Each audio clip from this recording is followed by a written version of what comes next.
यहाँहरूलाई हार्दिक स्वागत छ। स्थानीय सञ्चित कोष व्यवस्थापन प्रणाली सूत्रमा विद्युतीय कोष हस्तान्तरण EFT कसरी कार्यान्वयन गर्ने भन्ने सम्बन्धमा मैले यहाँहरूलाई जानकारी दिन गइराखेको छु। सर्वप्रथम त सूत्र लगइन गर्ने।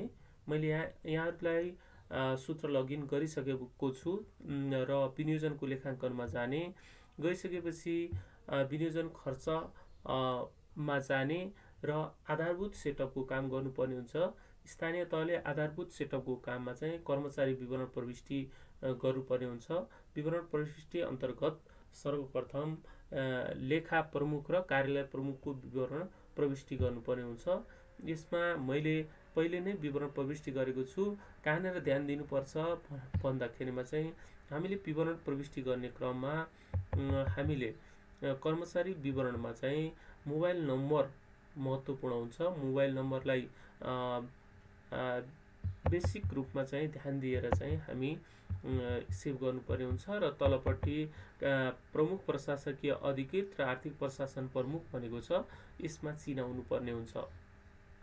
प्रमुख प्रशासकीय अधिकृत भएमा प्रमुख प्रशासकीय अधिकृत हो भन्ने, अथवा आर्थिक प्रशासन प्रमुख भए आर्थिक प्रशासन प्रमुख हो र प्रमुख प्रशासकीय अधिकृत होइन भनेर यसरी सेटअप मिलाउनु पर्ने हुन्छ। यति मिलाइसकेपछि हामी चिफ सेटअपमा जान्छौँ। चिफ सेटअपमा गएर प्रमुख प्रशासकीय अधिकृत र आर्थिक प्रशासन प्रमुख चिनाउनु पर्ने हुन्छ। यति गरिसकेपछि बैङ्क सेटअपमा जाने। बैङ्क सेटअपमा गएर बैङ्क विवरण प्रविष्टि गर्नुपर्ने हुन्छ। पहिले नै बैङ्क विवरण प्रविष्टि गरिसकिएको छ। यसमा मात्र बैङ्कको नाम नेपालीमा पहिले नै विवरण प्रविष्टि गर्दाखेरिमा चाहिँ भरिसकिएको छ। यहाँ हामीले बुझ्नुपर्ने कुरा खाताको नाम अङ्ग्रेजीमा भनेको छ। अङ्ग्रेजी विवरण प्रविष्टि गर्दाखेरिमा चाहिँ बैङ्कमा बैङ्क स्टेटमेन्टमा जुन किसिमको नाम राखिएको छ त्यही नाम चाहिँ हामीले यो खाताको नाममा प्रयोग गर्नुपर्ने हुन्छ। र खाता नम्बर पनि वास्तविक खाता नम्बर अर्थात् स्टेटमेन्टमा भएको खाता नम्बरलाई हामीले खाता नम्बरको रूपमा यसमा प्रयोग गर्नुपर्ने हुन्छ। यति गरिसकेपछि हामी यो EFT प्रयोजनको लागि दुई लेभलको युजरहरू प्रयोग हुन्छ। एक लेभलको युजरले चाहिँ भोचर तयार गर्ने र भुक्तानीको लागि प्रोसेस अगाडि बढाउने हुन्छ भने दोस्रो लेभलले अर्थात् कार्यालय प्रमुखबाट त्यो भुक्तानीलाई सदर गरी EFT प्रोसेसलाई चाहिँ सदर गरेर OTP प्राप्त गरेर OTP अपलोड गर्नुपर्ने हुन्छ। त्यसैले गर्दा दुईवटा युजरहरू बनाउनु पर्ने हुन्छ, जसको लागि प्रयोगकर्ता बनाउने विवरणबाट अगाडि बढ्नुपर्ने हुन्छ, जसको लागि कार्यालय प्रमुखको युजर र आर्थिक प्रशासन प्रमुखको युजर यहाँनिर बनाउनु पर्ने हुन्छ। प्रयोगकर्ताको प्रकारमा हामी कार्यालय प्रमुखको लागि कार्यालय प्रमुख भनेर छनौट गर्छौँ, अर्थात् प्रमुख प्रशासकीय अधिकृतको लागि युजर बनाउँछौँ र आर्थिक प्रशासन प्रमुखको लागि आर्थिक प्रशासन प्रमुख भनेर छनौट गरी युजर तयार पार्छौँ। मैले पहिले नै तयार पारिसकेको छु, यहाँ देख्न सक्नुहुन्छ। यसरी चाहिँ छनौट गरेर हामी कर्मचारीको नाममा लेखा प्रमुख छनौट गरेर लेखा प्रमुखलाई आर्थिक प्रशासन प्रमुख पनि छनौट गरेर हामी यसरी चाहिँ आर्थिक प्रशासन प्रमुख बनाउन सक्छौँ। त्यसै गरी कार्यालय प्रमुखको लागि कार्यालय प्रमुखको युजर तयार पारी कार्यालय प्रमुख भनेर छनौट गरेर युजर तयार पार्न सक्छौँ। यति गरिसकेपछि स्थानीय तहले गर्ने आधारभूत सेटअपको काम सम्पन्न भयो। यति सम्पन्न गरिसकेपछि स्थानीय तहले जिल्ला स्थित कोष तथा लेखा नियन्त्रक कार्यालयलाई अनुरोध गरी EFTमा जानको लागि एप्रुभल दिन तथा OTP ओन टाइम पासवर्ड प्राप्त गर्नको लागि यो नम्बर हुने र कार्यालय प्रमुखको नाम यो हुने र यति नम्बरमा चाहिँ OTP रिसिभ गर्ने भनेर गरी पत्रमा विवरण खुलाइ अनुरोध गर्नुपर्दछ। अनुरोध प्राप्त भइसकेपछि कोष तथा लेखा नियन्त्रक कार्यालयले उसलाई प्राप्त भएको युजर लगइन गरी वार्षिक प्रतिवेदन भन्ने मोड्युल त्यहाँ प्राप्त हुन्छ। वार्षिक प्रतिवेदनभित्र गएर उसले एप्रुभल दिने काम गर्दछ। एप्रुभल दिनको लागि सर्वप्रथम कोष तथा लेखा नियन्त्रक कार्यालयले सम्बन्धित स्थानीय तहबाट पत्र आधिकारिक पत्र प्राप्त गरेको हुनुपर्दछ। प्राप्त पत्रका आधारमा चाहिँ इएफटी इनेबल गर्ने काम कोष तथा लेखा नियन्त्रक कार्यालयले गर्ने गर्दछ। सर्वप्रथम इएफटी इनेबल गर्नको लागि इ पेमेन्ट इनेबल भन्ने अप्सनमा जाने। इ पेमेन्ट इनेबल भन्ने अप्सनमा गइसकेपछि सम्बन्धित स्थानीय तह छनौट गर्ने। त्यसरी छानिसकेपछि स्थानीय तहमा भएका खाताको विवरण प्राप्त हुन्छ। जुन जुन खाताहरूलाई चाहिँ इएफटीमा लैजाने हो ती खातालाई टिक लगाउने। यहाँ टिक लगाउन सकिन्छ बक्समा। यसरी टिक लगाइसकेपछि सेभ भन्ने अप्सन छ जसबाट हामी सेभ गर्न सक्छौँ। यदि सेभ गरिसकेपछि कुन कुन खातालाई इएफटीमा लैजाने त्यो इनेबल हुन्छ। त्यसैगरी इ पेमेन्ट एप्रुभर भन्ने छ। इ पेमेन्ट एप्रुभर भित्र गइसकेपछि स्थानीय तह छनौट गर्ने। छनौट गरिसकेपछि स्थानीय तहमा एकाउन्ट अफिसर र कार्यालय प्रमुखको विवरण यहाँ प्राप्त छ। प्राप्त नभएमा हामीले छनौट गर्नुपर्ने हुन्छ। यहाँ सेटअप गरेको कारणले गर्दा प्राप्त छ। चेक गर्ने र यसलाई चाहिँ अपडेट अथवा सेभ गर्न सकिन्छ। यसरी सेभ गरिसकेपछि ओटिपी रिसिभर भन्ने अप्सनलाई पनि हामीले प्रयोग गर्नुपर्ने हुन्छ। ओटिपी रिसिभर को हो भनेर स्थानीय तहबाट प्राप्त पत्रमा नै विवरण उल्लेख भएको हुन्छ। सोही विवरण अनुसारले चाहिँ कार्यालय प्रमुखको नाममा उल्लेखित मोबाइल नम्बरमा ओटिपी उपलब्ध हुने गरी यहाँ सेटअप मिलाउनु पर्ने हुन्छ। त्यो नम्बर राखिसकेपछि सेभ गर्ने। सेभ गरिसकेपछि कोष तथा लेखा नियन्त्रक कार्यालयबाट गर्नुपर्ने 3वटा कामहरू सम्पन्न भयो। यति गरिसकेपछि अब सम्बन्धित स्थानीय तह इएफटी कार्यान्वयन गर्नको लागि अब तयार भयो। अब स्थानीय तहले यसरी एप्रुभल प्राप्त गरिसकेपछि स्थानीय तहले विनियोजन लेखाङ्कनबाट खर्च प्रयोजनको लागि इ पेमेन्ट गर्न सक्छ। इ पेमेन्ट गर्नको लागि सर्वप्रथम कुनै एउटा भुक्तानीको भौचर उठाउँ। भुक्तानीको भौचरको लागि हामी कुनै एउटा छनौट गरौँ, कुनै एउटा कार्यक्रम। यहाँ मैले तरकारी मिनी किट वितरण कार्यक्रम भनेर छनौट गरेको छु। तरकारी मिनी किट वितरण कार्यक्रम। यसको लागि भुक्तानी गर्नुपर्ने थियो 10,000।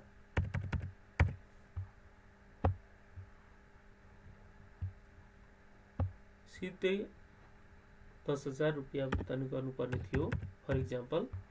यसको लागि डेबिटमा बजेट खर्च, क्रेडिटमा बैंक विवरण,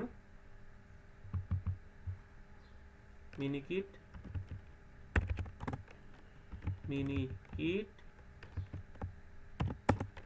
खरिद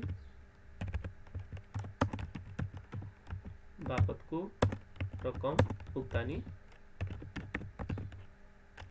विवरण प्रविष्टि गरेँ। प्रविष्टि गरिसकेपछि उक्त रकम भुक्तानी प्रयोजनको लागि प्राप्तकर्ताको विवरण हामी सेटअपबाट भुक्तानी पाउनेको विवरण प्रविष्टि गर्नुपर्ने हुन्छ। भुक्तानी पाउनेको विवरण प्रविष्टि गर्दा भुक्तानी प्राप्तकर्ताको नाम अङ्ग्रेजीमा र बैंक खाता नम्बर, बैंक एकाउन्ट रको बैंकको नाम र बैंक ब्रान्च अनिवार्य रूपले प्रविष्टि गर्नुपर्ने हुन्छ। त्यसमा ध्यान दिनुपर्ने हुन्छ। अहिलेलाई मैले कुनै एउटा व्यक्ति छानेको छु, विवरण अलरेडी प्रविष्टि गरेको छु।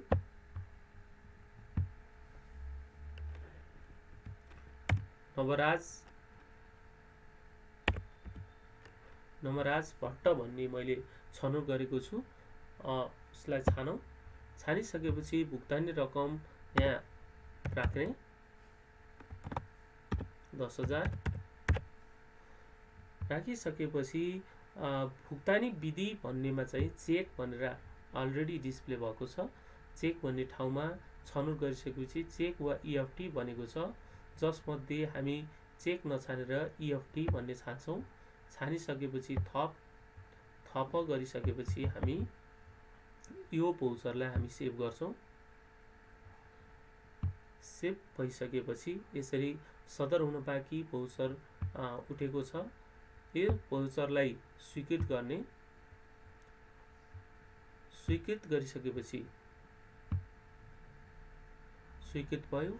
स्वीकृत भइसकेपछि हामी ई पेमेन्ट भनेर लेखेको अप्सनमा जाने, ई पेमेन्टमा जाने। ई पेमेन्टमा गइसकेपछि तयार भन्नेमा जाने।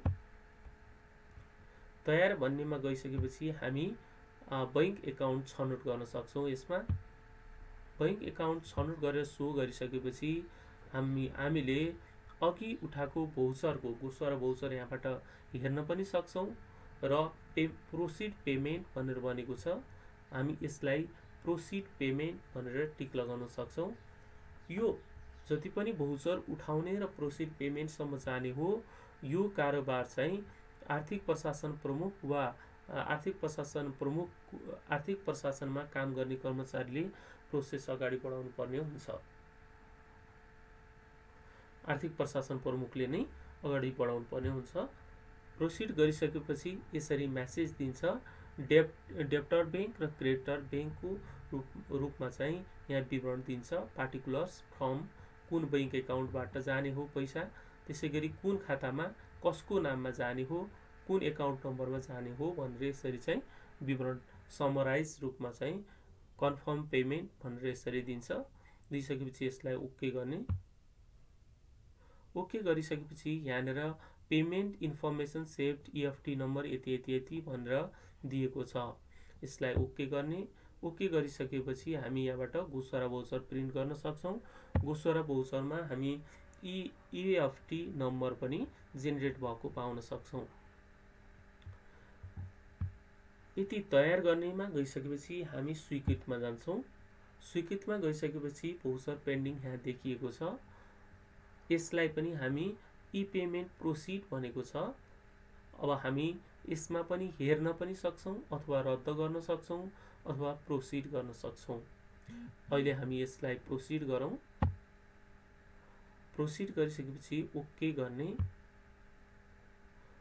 पेमेन्ट एप्रुभ भयो। आर्थिक प्रशासन प्रमुखबाट पेमेन्ट एप्रुभ भइसकेपछि हामी कार्यालय प्रमुखको युजरबाट जानुपर्ने हुन्छ। यति गरिसकेपछि कार्यालय प्रमुखको युजरबाट जाने। मैले बाहिर गएँ। कार्यालय प्रमुखको युजर म अलरेडी तयार पारिसकेको छु। त्यसबाट लगइन गरौँ। लगइन गरिसकेपछि पुनः विनियोजन लेखाङ्कनमा जाने, विनियोजन खर्चमा जाने। विनियोजन खर्चमा गइसकेपछि ई पेमेन्ट भित्र भुक्तानी भन्ने अप्सन छ। भुक्तानी भन्ने अप्सनमा जाने र खाता छनौट गर्ने। यहाँ खाता देखिएको छ। छनौट गरेर सो गरिसकेपछि हामी यहाँनिर अघि भुक्तानी प्रयोजनको लागि जुन भौचर उठाएका थियौँ र प्रोसिड पेमेन्ट एप्रुभ गरेका थियौँ त्यही भौचर यहाँनिर देखिन्छ। देख्न सक्नुहुन्छ नवराज भट्ट 10,000 भनेर यहाँ देखिएको छ र पछाडिपट्टि हेर्न पनि सकिन्छ। हेर्ने भन्ने अप्सन पनि रहेको छ। हामी यसमा भुक्तानीको लागि भुक्तानी गर्नुपर्ने छ भने हामी सबैलाई एकैपटक एउटै ओटिपी मार्फत भुक्तानी पनि गर्न सक्छौँ। एउटै ओटिपी मेसेज मार्फत पनि भुक्तानी गर्न सक्छौँ अथवा इन्डिभिजुअली एउटा एउटा छनौट गर्दै पनि एउटा ओटिपी प्राप्त गरेर पनि भुक्तानी गर्न सक्छौँ। अहिले म अघि नै तयार पारिएको नवराज भट्ट भन्ने व्यक्तिको 10,000 भुक्तानी गर्न गइराखेको छु, जसको लागि म 4 नम्बरमा रहेको टिक अप्सनमा टिक लगाउँछु र सबमिट गर्छु। सबमिट गरिसकेपछि यहाँनिर मेसेज प्राप्त हुन्छ। Are you sure you want to send all data for payment भनेर भनेको छ। ओके गर्ने। ओके गरिसकेपछि यसमा अब ओटिपी मलाई प्राप्त भएको छ। ओटिपी मोबाइल नम्बरमा प्राप्त हुन्छ। मलाई प्राप्त भइसकेको छ।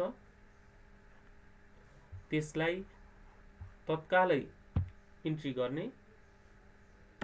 369918।